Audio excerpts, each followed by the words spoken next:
kaidah mantuk. Pengertian mantuk. Mantuk adalah suatu hal atau hukum yang diterangkan oleh suatu lafaz sesuai bunyi tersebut. Maksud dari definisi di atas, mantuk adalah lafaz yang kandungan hukumnya dipahami dari apa yang diucapkan. Dengan kata lain, mantuk itu adalah makna yang tersurat atau terbaca. Pembagian mantuk. Yang pertama, mantuk nas, yaitu mantuk adalah dalil yang tidak menerima takwil. Berdasarkan definisi di atas, dapat dipahami mantuk nas adalah lafaz-lafaz yang artinya sudah pasti dan jelas. Tidak ada kesulitan dalam memahami dan memberikan arti. Oleh sebab itu, lafaz tersebut tidak mungkin ditakwilkan. Contohnya seperti firman Allah Subhanahu wa taala, yaitu dan dirikanlah sholat, tunaikanlah zakat, dan rukuklah beserta orang-orang yang rukuk. Ayat tersebut adalah ayat tentang kewajiban mendirikan sholat dan zakat. Dalil tersebut tidak bisa ditakwil karena ayat tersebut sudah jelas dan tidak ada kesulitan untuk memahami kandungan hukum dan mengartikannya. Akan tetapi, dalil tersebut bisa dimengerti dengan mudah bagi orang yang sudah memahami bahasa Arab.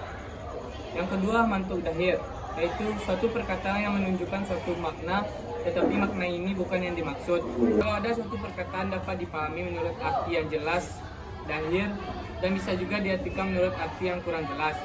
Yang harus dipakai adalah makna yang terang selama tidak ada alasan untuk meninggalkan makna tersebut. Apabila perkataan dahir tersebut berupa lafaz am, ada kemungkinan ditaksiskan. Mutlak mungkin ditakyidkan apabila mempunyai arti yang hakiki. Mungkin yang dimaksudkan adalah arti majazi. Selanjutnya, saya akan menganalisis kaidah mafhum. Pengertiannya yaitu, mafhum adalah suatu hukum yang ditegarkan oleh suatu lafaz tidak menurut bunyi lafaz itu sendiri. Mafhum didefinisikan sebagai suatu lafaz yang kandungan hukumnya dipahami dari apa yang terdapat di balik arti mafhum. Atau dengan kata lain, mafhum itu disebut dengan makna tersirat dari suatu lafaz. Pembagian mafhum ada dua, yaitu mafhum muwafaqah. Mafhum muwafaqah adalah mafhum yang apabila hukum-hukum yang tidak disebutkan dalam lafaz itu cocok atau sesuai dengan yang disebutkan dalam lafaz tersebut tidak berlawanan. Maksudnya yaitu menetapkan hukum dari makna yang sejalan atau sesuai dengan makna mantiknya. Contohnya, haramnya memukul orang tua dan hal-hal yang menyakiti orang tua. Terdapat dalam Quran Surat Al-Isra, yang artinya, maka sekali-kali janganlah kamu mengatakan kepada keduanya perkataan A. Mafhum muwafaq terbagi menjadi dua bagian, yaitu fathul kitab, yaitu apabila yang dipahami lebih utama hukumnya daripada yang diucapkan. Seperti kata A saja tidak boleh berlebih-lebihan memukul orang tua dan tidak boleh hukumnya berdasarkan firman Allah dalam Quran Surat Al-Isra ayat 23 yang artinya, maka sekali-kali janganlah kamu mengucapkan kepada keduanya perkataan A. 2. Lahul kitab, yaitu apabila yang dipahami sama hukumnya dengan yang diucapkan, seperti membakar harta anak yatim tidak boleh karena sama dengan memakan harta anak yatim haram hukumnya berdasarkan firman Allah dalam Quran Surat An-Nisa ayat 10.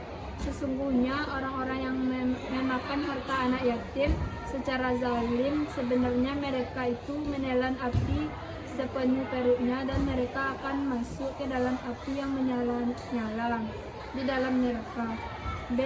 Mafhum muskalah terdiri dari berbagai macam, diantaranya mafhum dengan sifat, yaitu berlakunya kebaikan hukum suatu disertai dengan sifatnya apabila sifat itu tidak menyertainya. Contohnya seperti firman Allah dalam Quran Surah An-Nisa ayat 25. Dan barang siapa di antara kamu yang tidak cukup pembelajarannya untuk mengawani wanita merdeka lagi beriman, ia boleh mengawani wanita yang beriman dari budak-budak yang kamu miliki. Mafhum dengan gaya, yaitu berlakunya hukum yang disebutkan sampai batas waktu tertentu dan berlaku kebalikan hukum setelah batas waktu tersebut berlalu.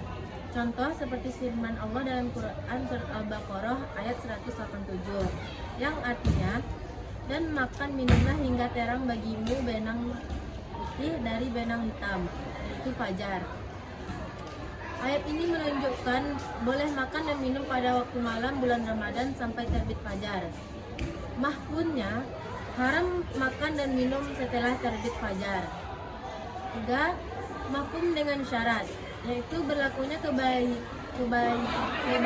hukum sesuatu yang berkaitan dengan syarat apabila syarat itu tidak terdapat padanya. Contoh seperti firman Allah pada Quran surat An-Nisa ayat 4, yang artinya berikanlah mas kawin atau mahar sebagai wanita yang kamu nikahi kepada wanita yang kamu nikahi sebagai pemberian dengan penuh kerelaan.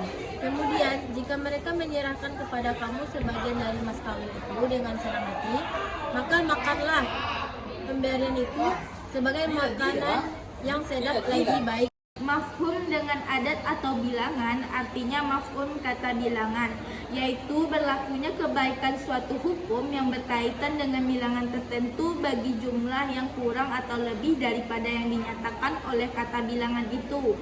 Contoh seperti firman Allah Subhanahu wa taala, maka deralah mereka yang menuduh itu 80 kali dera. Quran surat An-Nur ayat 4.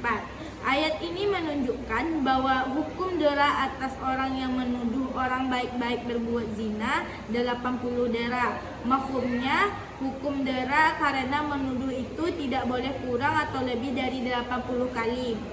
Namun mafhum dengan lakab atau gelar, yaitu mafhum dari nama yang menyatakan zat baik nama sendiri seperti Ali, Jakarta, Jawa dan sebagainya, atau berbentuk kata sifat seperti si pembunuh, pencuri, sebagainya, atau nama jenis seperti emas, padi dan sebagainya. Dalam mafhum lakab tetap berlaku hukum bagi nama yang disebut dan melampaui yang lain, dan bagi yang lainnya itu berlaku kebalikan hukum tersebut.